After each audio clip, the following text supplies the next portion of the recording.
처장님, 국가 붕괴의 날이 다가오고 있습니다. 4월 4일까지 헌재 판결 날 가능성이 있습니까?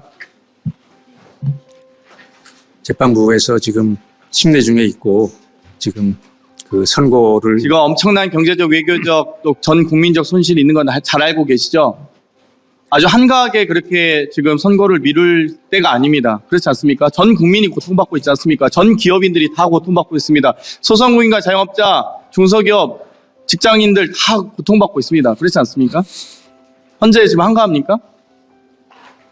전 국가적 지금 관심사가 주요 사안 아닌가요? 맞습니까? 그건 동의하시죠?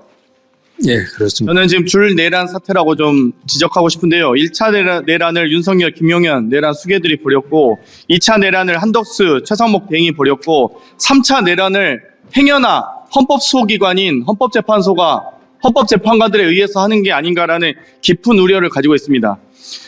지금 윤석열 내란 수괴에 대한 헌재 탄핵 심판이 법리적으로 어려운 게 아닙니다. 그렇지 않습니까? 국회에 군이 진입했습니다. 국가 기물이 헌법기관의 기물을 파손하고 진입했습니다.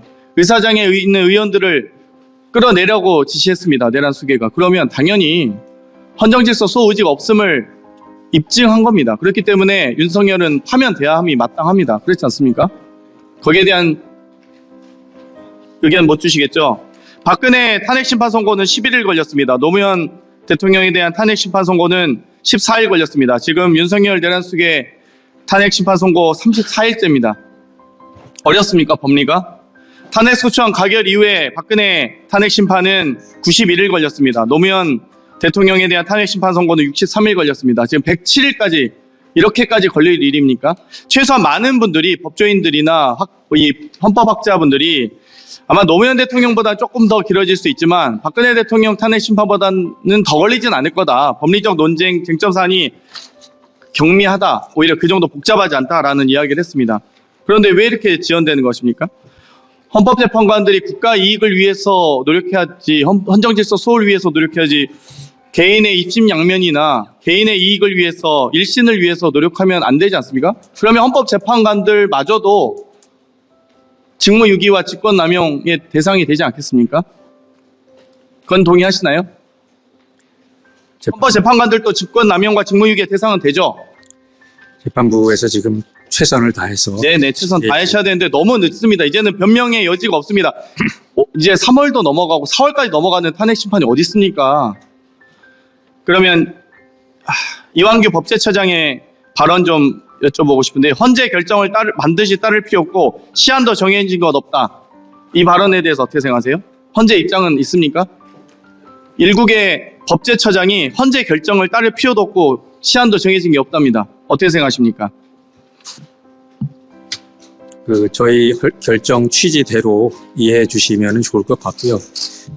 그 발언에 대해서는 제가 뭐라고 코멘트할 입장은 아닌 것 같습니다. 헌법재판소법 제61조, 제66조에 의해서 헌재 판결은 모든 국가기관에 기속되고 심판 청구가 인용할 경우에 즉시 결정 취지에 따른 처분을 해야 한다가 헌재법 61조, 66조잖아요. 그렇죠? 그러면 이완규 법제처장의 이 발언, 문제 있는 발언 아닙니까? 거기에 대해서 헌재가 입장을 내셔야죠. 이완규 법제처장의 발언 부적절하다. 사법부의 권위에 정면으로 도전하는 발언이다. 라고 하셔야죠. 그런데 더 심각한 문제는 이 국무회의에서 이 발언들에 대해서 이 해당 국무위원들이 법제처장과 비슷한 의견이었다라는 보도가 있습니다. 내란의 공범들이 버젓이 국무회의에 앉아가지고 국정운영에 가담하고 있는 겁니다. 이것은 사실상 추가 내란 행위를 하고 있는 것이고요. 내란이 지속 중임을 증명하는 겁니다. 그렇기 때문에 더더욱이나 더 빨리 헌재가 빠르게 선고 내주셔야 되지 않겠습니까? 그렇죠. 한덕수 총리 기각에 대해서도, 한덕수 총리 탄핵에 대한 기각도 그렇지 않습니까? 헌재 판결 이전에 탄핵 소추가 가결된 거잖아요. 그런데 헌재 판결 이후에 만약 재판관이 임명하지 않은 최상목 대행은 명백히 헌법 위반 아닙니까? 헌재법 61조, 66조 다 위반하고 있는 거잖아요. 이 부분은 당연히 최상목 대행에 대한 탄핵소추 사유가 되는 것 아니겠습니까? 헌재 판결 이후에도 무시하는데, 헌재를. 헌법소기관인 헌재를 무시하는데 지금 이걸 왜 헌재가 아무 입장이 없습니까? 입장에 대해서 처장님께서 강력하게 이완규 법제처장과 최상목 대행의 미임령, 그리고 지금 또 2차 내란을 진행하고 있는 한덕수 총리에 대해서 말씀해 주시고요. 또 한 가지, 만약 이완규 법제처장이 안가 회동을 했던 이완규 법제처장이 헌법재판관으로 지명될 경우에 내란의 공범 당사자가 헌법재판관이 될 수도 있는 것 아니겠습니까? 그러면 그 부분에 대해서도 부적절한 임명권의 행사라고 생각하는데 거기에 대해서 사무처장님 답변해 주십시오. 지금 임명이 되지 않고 있는 행위에 대해서는 권한쟁의 심판 사건에서 이제 선출권을 침해했다는 판시를 저희가 결정문에서 한 바가 있고요. 그리고 또 한덕수 총리 탄핵 심판 사건 이후에서도 임명하지 않는 행위는 헌법과 법률 위반이라고 판결문에서 밝힌 바가 있습니다. 그래서 저희들은 그러한 취지에 따라서 헌법적인 절차대로 작동이 되기를 원하고 있고요. 판결문 결정문에 나와 있는 그 사항에 대해서 다시 한번 말씀을 제가 드리는 것으로 하겠습니다. 그럼 빠르게 임시지 가처분 신청도 처리하셔야 되고요. 또 승계 집행권 부여 관련된 심판도 빠르게 진행하셔야 됩니다. 예, 그 사건 지금 들어와 있어서 바로 저희가 지금 심리에 들어가 있습니다. 예. 네. 법사위원장이 국회법 49조에 따라 사무처장한테 또 한 말씀 드리겠습니다. 서부지법 폭동 사태가 있었을 때 대법원에서 거기에 대한 규탄 입장을 냈거든요. 예. 그건 당연한 거 아닙니까? 마찬가지로 헌법재판소에서 판결한 내용을 이행하지 않고 있는 부분에 대해서는 명확하게 이행하라고 입장을 내는 거예요. 그건 헌재 판결에 대한 테러거든요. 그렇지 않습니까? 그래서 그것은 여야를 떠나서 헌법재판소로서 존재 이유인 거거든요. 위헌 판결을 냈으면 거기에 따라서 이행하라라고 입장을 갖고 있어야 되는 거예요. 그런 점에서 그 점은 이런저런 정치적 고려 없이 헌재에서 답변해야 된다 이렇게 보고 있습니다.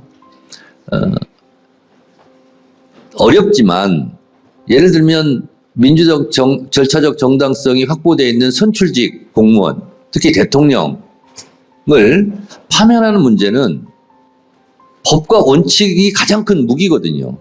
그래서 정치적으로 헌재 재판관들이 흔들리면 안 된다 하는 것이 헌법학자들의 의견 주장 아닙니까? 마찬가지로 헌법재판소는 누가 뭐라 해도 헌법재판소에서 위헌 판결을 했다, 어떤 판결을 했다, 그걸 지키지 않고 있다. 그러면 헌법재판소법 67조에 따라서 지켜라 라고 이런 공개된 장소에서 밝혀야 된다고 저는 생각합니다. 처장님. 그렇지 않습니까? 위원장님 말씀 제가 이해를 하겠습니다. 네. 민감한 부분은 예. 답변하기 곤란한 부분은 그렇다 할지라도 적어도 헌재에 대해서 뭐 공격하거나 헌재에 대한 판결에 대한 테러나 아니면 이런 부분에 대해서는 명확하게 그것은 해 주시는 것이 그건 헌재의 존재 이유고 당연한 일이라고 생각합니다. 헌재 결정에 잘 따라달라는 말씀 좀 하셔야죠. 처장님께서 이 자리에서 국회 법사위에 참석하셨으면 출석을 하셨으면 헌재 결정을 존중해 주십시오라는 말씀을 왜 못 하십니까?